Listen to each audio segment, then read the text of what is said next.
Hi Hodinkee, my name's Lucy and I'm from Lincolnshire in England, and this is a quick story on how I came to obtain my OP36 blue dial. So my stepdad had a vintage Datejust with a champagne dial from the 90s on the Jubilee bracelet.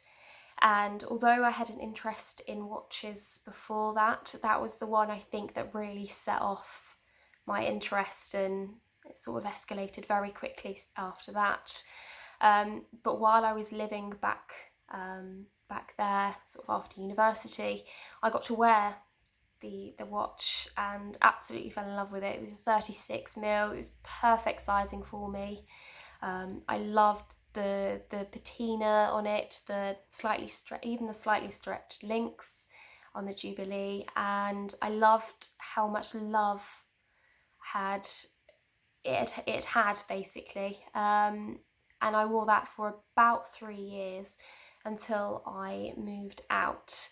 Unfortunately, I had to give that watch back, but in its place, I was actually given a choice of my own Rolex to have as an early 30th gift.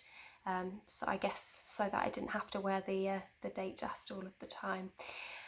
Looking around, I looked at the black dial, I looked at the white dial after Baselworld, I looked at the red grape, the white grape, and just found that none of them really hit the spot for me.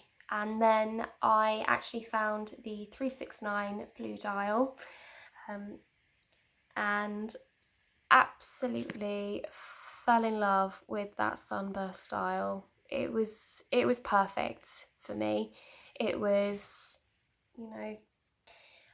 beautiful colour without being overstated, and the 369 is something you don't always come across. They're usually battens. So I had to have it. The story behind it is I'm a vintage lover, but having a brand new watch meant that I could make this vintage for myself. I could love it, put all those nicks and dings in that you get when you really, really love a watch and you wear it often, and then have something to eventually pass down to my children, and so that they can have a vintage watch from generations above, and then potentially pass it down to their children as well to love and cherish. So I wear this very often, get a lot of compliments on it, but for me personally it is about looking down at your wrist and being distracted by it, and I get that every time that I wear this watch. So that is my story, and that is one of my watches.